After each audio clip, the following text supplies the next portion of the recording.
Hello बच्चों, कैसे हैं आप लोग। आई होप कि सब अच्छे होंगे। तो आइए स्वागत करते हैं आपके अपने केमिस्ट्री के यूट्यूब चैनल ई रसायन पर।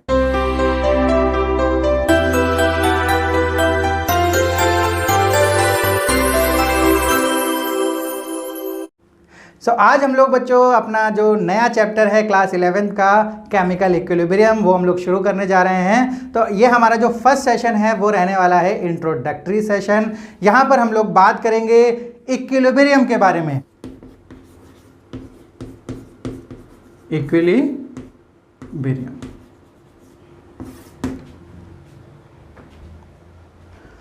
इक्विलिब्रियम को समझने के लिए, यानी इक्विलिब्रियम क्या है, तो बच्चों यहाँ पर हम लोग इसको समझने के लिए मीन पोजीशन से हम लोग इसको कनेक्ट करेंगे, या फिर हम लोग इसको स्टेबिलिटी से भी कनेक्ट कर सकते हैं। सबसे बढ़िया तरीका है बच्चों, हम लोग एक एग्जांपल लेते हैं। सपोज करते हैं यहाँ पर एक कोई बच्चा खड़ा हुआ है। इस बच्चे के दो हाथ हैं और इन दोनों हाथों पर क्या बंधा हुआ है, एक चैन बंधी हुई है। जैसे बच्चों शोले में धर्मेंद्र के बंधी हुई थी, वैसे ही यहाँ पर ये हमारा शोले का धर्मेंद्र है। और यहाँ पर कोई दो विलेन खड़े हुए हैं,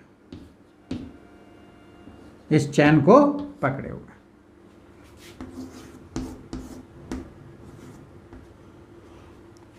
अब ये क्या कर रहे हैं बच्चों, इस धर्मेंद्र को दोनों लोग अपनी अपनी तरफ, ये खींचता हुआ नहीं दिख रहा बच्चों, अब दिखेगा। तो ये दोनों जो ये हमारे विलेन हैं, ये कौन है, विलेन नंबर 1 और विलेन नंबर 2। और ये कौन है, धर्मेंद्र। तो धर्मेंद्र को जो विलेन नंबर 1 और विलेन नंबर 2 हैं, ये क्या कर रहे हैं, अपनी अपनी तरफ खींच रहे हैं। ये अपनी तरफ फोर्स लगा रहा है और ये अपनी तरफ फोर्स लगा रहा है। तो ये जो हमारा धर्मेंद्र है, हीरो है, ये बच्चों इसकी पोजीशन क्या बच्चों चेंज होगी अगर ये दोनों विलेन नंबर 1 और विलेन नंबर 2 सेम फोर्स लगाते हैं। यानी जो F1 और F2 है, इसका जो मैग्नीट्यूड है, अमाउंट है, वो अगर सेम होता है तो ये जो धर्मेंद्र है, क्या ये अपनी जगह से हिलता हुआ दिखाई पड़ेगा? यस बच्चों, ये हमको हिलता हुआ नहीं दिखाई पड़ेगा। इसका मतलब है ये स्टेबल है। यहाँ पर हमको बच्चों दूर से अगर हम लोग इसे देखते हैं तो ये स्टेबल दिखाई पड़ेगा अगर ये दोनों सेम अमाउंट ऑफ फोर्स को एक्सर्ट करते हैं। तो ये जो बच्चों हमारा हीरो है, ये क्या हो जाएगा, स्टेबल हो जाएगा। तो हम लोग कह सकते हैं कि ये क्या है, ये इक्विलिब्रियम में है। लेकिन ये बच्चों जो इक्विलिब्रियम में है, इस इक्विलिब्रियम को हम लोग कहते हैं स्टैटिक इक्विलिब्रियम। कौन सा, स्टैटिक इक्विलिब्रियम। स्टैटिक इक्विलिब्रियम क्या होता है, जब कोई भी आदमी या जब कोई भी हमारा सब्सटेंस अपनी पोजीशन से क्या हो, मूव ना करे, लेकिन उसके ऊपर कितने अलग अलग डायरेक्शन में क्या पड़ रहे हो, फोर्स लग रहे हो। फोर्स लगने के बावजूद वो अपनी पोजीशन से क्या हो रहा है, मूव नहीं कर पा रहा। तो उसका जो इक्विलिब्रियम है वो कैसा है, स्टैटिक है। अब बच्चों देखते हैं कि दूसरे टाइप का जो इक्विलिब्रियम है वो इस पे कैसे एग्जर्ट हो सकता है।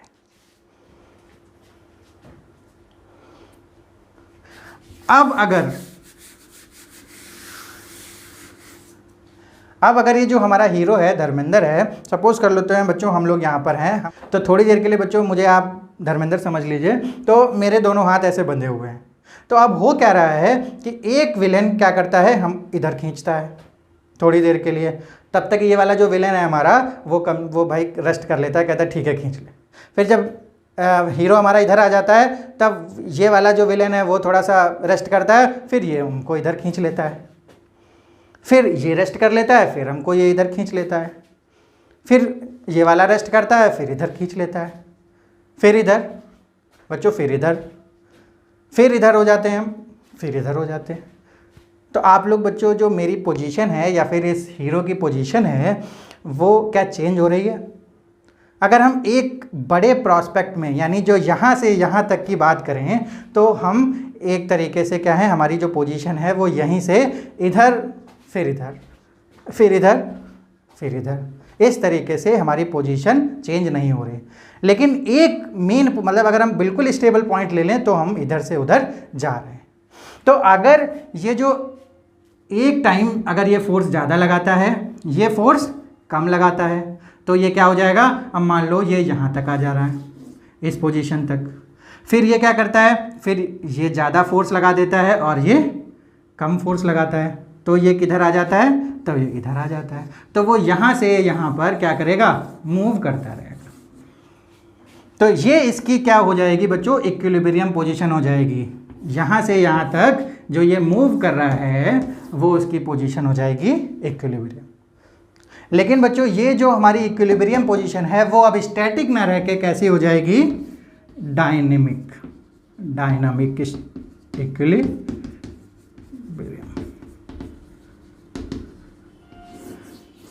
तो जो हमारे इस इक्विलिब्रियम का नेचर है वो कैसा रहेगा, डायनामिक।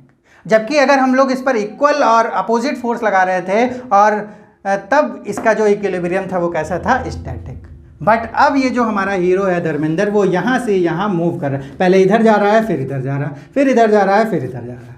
लेकिन इसकी जो पोजीशन है वो क्या हो रही है, वो एक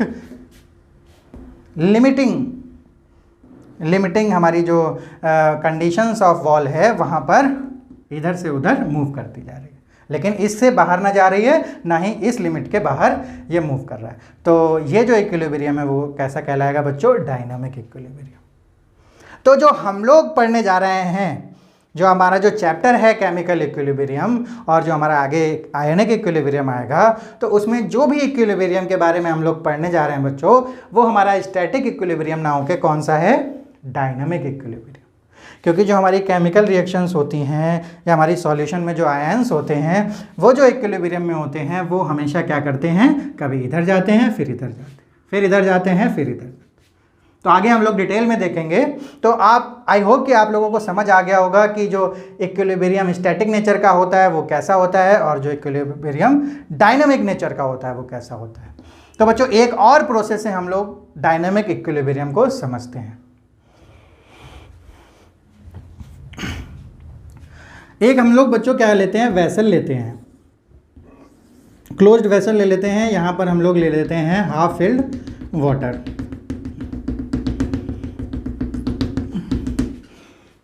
अब ये जो प्रोसेस है हमारी, ये अपने आप होने वाली है। यहाँ पर कोई भी विलेन और हीरो हमारे पास नहीं है, ये एक प्रोसेस है। हम लोग इसको फिजिकल प्रोसेस मान सकते हैं, ठीक है। तो इसमें क्या है, इसमें जो पानी है जो लिक्विड फॉर्म में है, ये आप लोगों को दिखेगा। अगर बच्चों कोई वेसल लेते हैं आप ग्लास कंटेनर में, जिससे कि आप आर पार देख सकते हैं ट्रांसपेरेंट, उसमें अगर आप लोग पानी भर के रख देते हैं तो आप लोगों को दिखेगा जो हमने पानी भर के रखा है वो क्या है, वो स्टेबल है, वो किसी भी फॉर्म में चेंज नहीं हो रहा है। यानी जो यहाँ पर हम लोग मेज़र कर देंगे तो वो जो मेज़रमेंट है उससे ना ऊपर जा रहा है ना नीचे जा रहा है। लेकिन बच्चों क्या ये स्टैटिक इक्विलिब्रियम होगा? तो इस चैप्टर के में जो भी हम लोग पढ़ेंगे तो वो सारे इक्विलिब्रियम क्या हैं, डायनामिक इक्विलिब्रियम होंगे। तो यहाँ पर हो क्या रहा है, जो हमारा वाटर है वो किस में चेंज हो रहा है, वाटर वेपर में। वाटर जो है यानी H2O लिक्विड जो है वो किस में चेंज हो रहा है, H2O गैस में। यानी वाटर से वाटर वेपर हमारा लगातार बन रहा है। आफ्टर सम टाइम जो वाटर वेपर है वो जब प्रेशर यहाँ पर लगता है इस कंटेनर का और एटमॉस्फेरिक प्रेशर, तो उससे कंडेंस होके वापस जो हमारा H2O गैस है वो क्या बन जाता है, H2O लिक्विड। यानी वाटर वेपर वाटर में कंडेंस हो जा रही है। तो ये जो प्रोसेस हो रहा है बच्चों, ये कैसा हो रहा है, ये लगातार इक्विलिब्रियम में हो रहा है। यानी जितना अमाउंट लिक्विड का गैस में चेंज होता है उतना ही अमाउंट गैस का लिक्विड में चेंज हो रहा है। जब दोनों अमाउंट एक दूसरे के बराबर हैं तो अभी हम लोगों ने देखा कि अगर दोनों फोर्स एक दूसरे के मैग्नीट्यूड बराबर होते हैं तो जो वो बीच में जो हीरो था हमारा, उसकी जो पोजीशन थी वो मीन पोजीशन अपनी इंटैक्ट रख रहा था, यानी बनाए रख रहा था।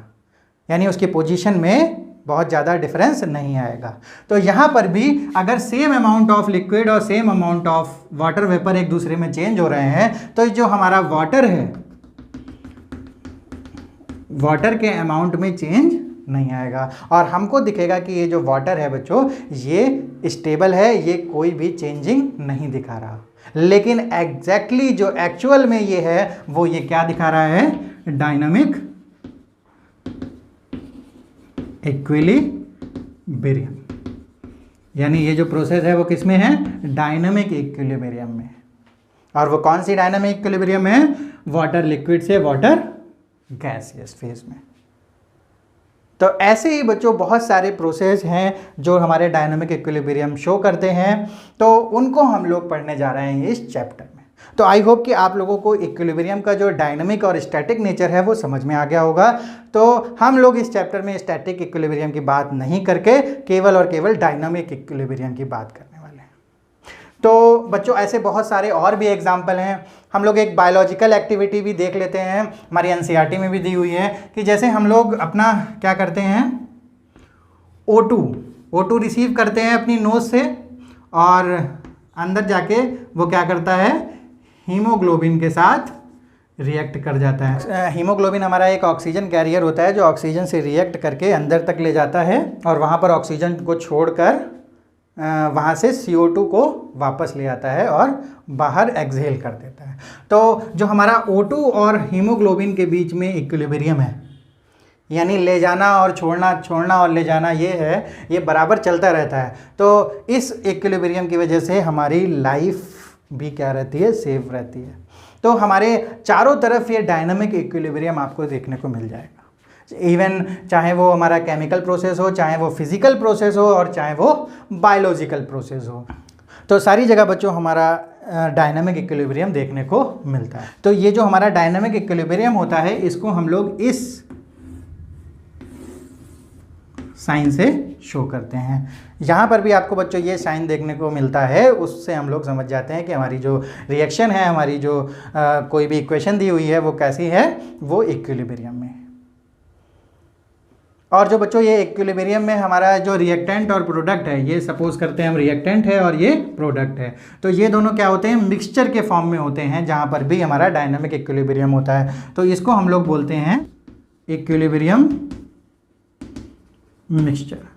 तो यहाँ पर हमारी तीन बातें आई कि हम इसको इस तरीके से दिखाते हैं, रिएक्टेंट प्रोडक्ट के मिक्सचर को हम इक्विलिब्रियम मिक्सचर बोलते हैं, और ये जो हमारा इक्विलिब्रियम होता है ये कैसा होता है, डायनामिक इन नेचर होता है।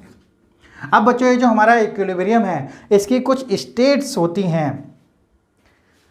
ये जो हम लोगों ने अभी देखा कि हाँ हमारा जो हीरो था वो इधर से इधर, इधर से इधर जो जा रहा था, तो ये जो इतना बड़ा हमारा स्पेस है इसको भी अलग अलग स्टेट्स में, अलग अलग स्टेजेस में बांटा गया है। तो देख लेते हैं बच्चों कौन कौन सी स्टेजेस है हमारी इक्विलिब्रियम की।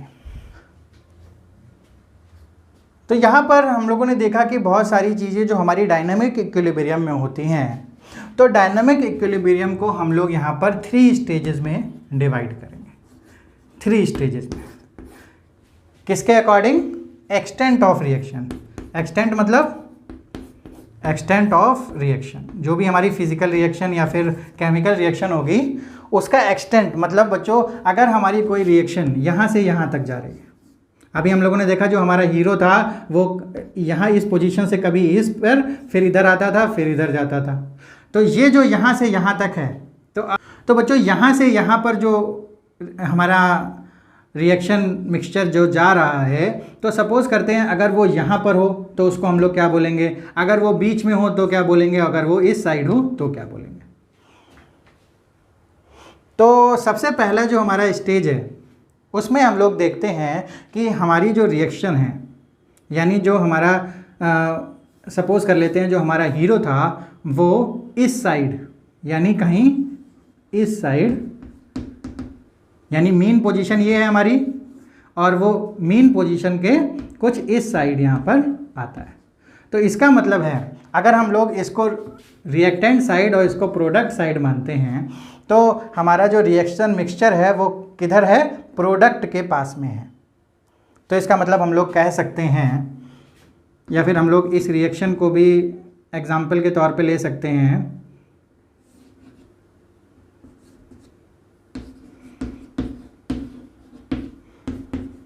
कि जब हमारा H2O लिक्विड और H2O गैस में इक्विलिब्रियम चल रहा था तो ऐसी पोजीशन जहाँ पर ज़्यादा से ज़्यादा वाटर वेपर बन गया और वाटर जो है लिक्विड फॉर्म में वो कम बना हो, तो इस पोजीशन में हम लोग कहेंगे कि हमारी रिएक्शन किस में है, said to be in forward direction at equilibrium।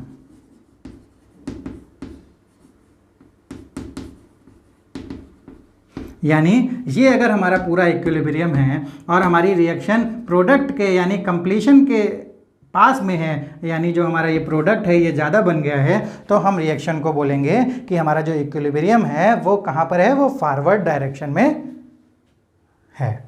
दूसरी कंडीशन बच्चों ये होती है कि हमारा जो ये हीरो है वो इस साइड है, यानी मेन पोजीशन के इधर। तो यानी अगर इस हम लोग एग्जाम्पल से बात करते हैं तो ये जो हमारा फॉरवर्ड यानी कम और हमारा जो बैकवर्ड है वो ज़्यादा हो जाएगा। तो इसका मतलब है जो हमारा लिक्विड फॉर्म में वाटर था वो ज़्यादा बना है और वेपर फॉर्म में कम बना है। तो इसको हम लोग बोलेंगे जो हमारी रिएक्शन है वो किस में है, इन backward direction at equilibrium.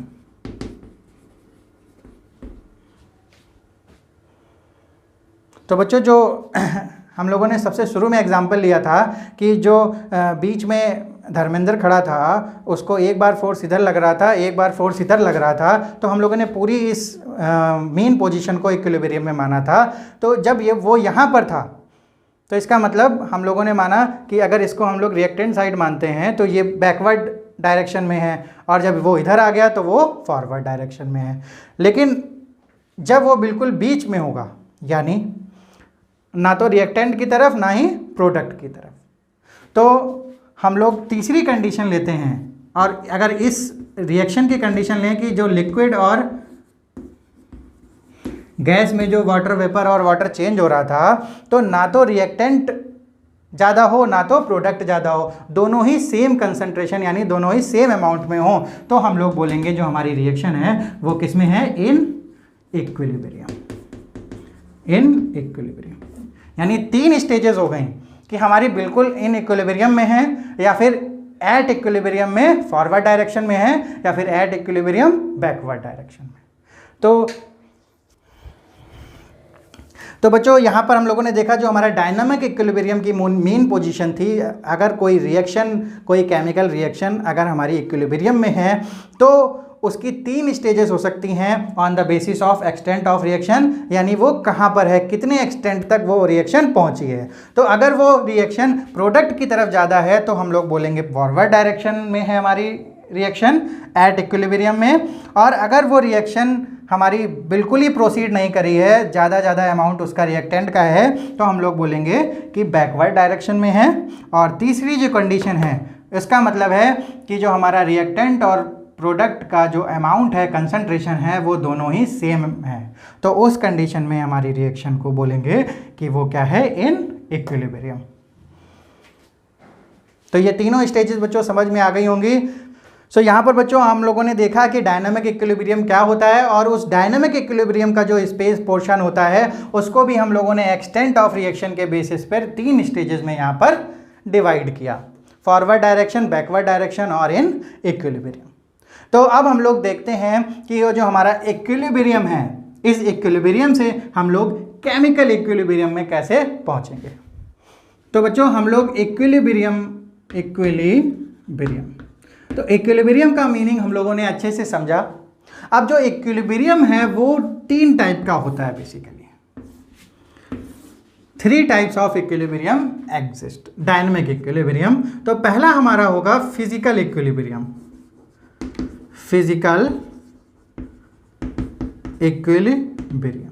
Then हम लोग बात करेंगे केमिकल इक्विलिब्रियम की,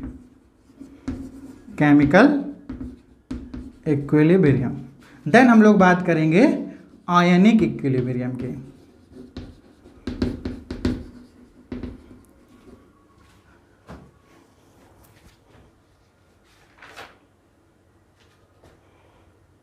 सो यहाँ पर हम लोग जब इक्विलिब्रियम यानी डायनामिक इक्विलिब्रियम की बात कर रहे होंगे और उसमें कोई भी फिजिकल यानी फिजिकल प्रोसेस उसमें इन्वॉल्व होगी, जैसे अभी हम लोगों ने देखा कि H2O सॉलिड से अगर H2O लिक्विड में चेंज हो रहा है और इसके बीच में क्या है, इक्विलिब्रियम प्रोसेस है। तो अगर हम लोग बच्चों इस तरीके की कोई रिएक्शन पढ़ रहे हैं और उसके इक्विलिब्रिया के बारे में डिस्कस कर रहे हैं, तो ये रिएक्शन हमारे किसके अंतर्गत पढ़ी जाएगी, फिजिकल इक्विलिब्रियम के, क्योंकि ये जो हमारी रिएक्शन है ये फेज चेंज हो रहा है हमारा सॉलिड से लिक्विड। तो हमारी ये सारी रिएक्शन किसके अंदर आएंगी, फिजिकल इक्विलिब्रियम के अंदर आएंगी। अब अगर जब हम लोग किसी केमिकल यानी कोई भी केमिकल रिएक्शन के यहाँ स्टडी कर रहे होंगे, जैसे अगर हम लोग बात करते हैं HI से H2 + I2, तो हमारी ये केमिकल रिएक्शन है। तो ये जो केमिकल रिएक्शन है इसके बीच की अगर हम लोग इक्विलिब्रियम की बात करेंगे तो हम लोग किसकी बात कर रहे होंगे, केमिकल इक्विलिब्रिया की। और जो थर्ड हमारा एक आयनिक इक्विलिब्रिया है, इसमें हम लोग बात कर रहे होंगे आयंस की, ions in aqueous phase, aqueous phase. तो जब आयंस होंगे उनके बीच में जब हम लोग इक्विलिब्रियम की बात करेंगे तो हम लोग बात करेंगे आयनिक इक्विलिब्रियम।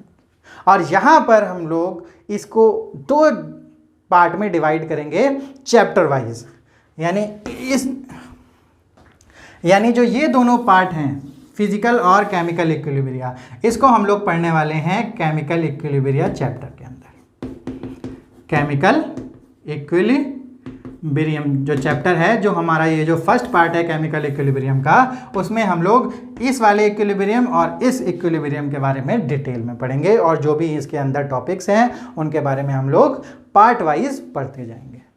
हमारा जो सेकेंड चैप्टर होगा उसका नाम होगा आयनिक इक्विलिब्रियम। आयनिक इक्विलिब्रियम में हम लोग सेपरेटली आयनिक इक्विलिब्रिया के बारे में डिटेल में देखेंगे और उसके जो रिलेटेड टॉपिक्स हैं उनके बारे में भी पार्ट वाइज सारे वीडियोस लाएंगे। तो यहाँ पर 2 चैप्टर्स हमारे डिवाइड होते हैं, एक है केमिकल इक्विलिब्रियम और दूसरा है आयनिक इक्विलिब्रियम। तो आप लोगों ने देखा बच्चों कि इक्विलिब्रियम क्या होता है, डायनेमिक इक्विलिब्रियम क्या होता है, स्टैटिक इक्विलिब्रियम क्या होता है और कितनी स्टेजेस होती हैं डायनेमिक इक्विलिब्रियम की और किस तरीके से हम लोग इसको डिवाइड करते हैं।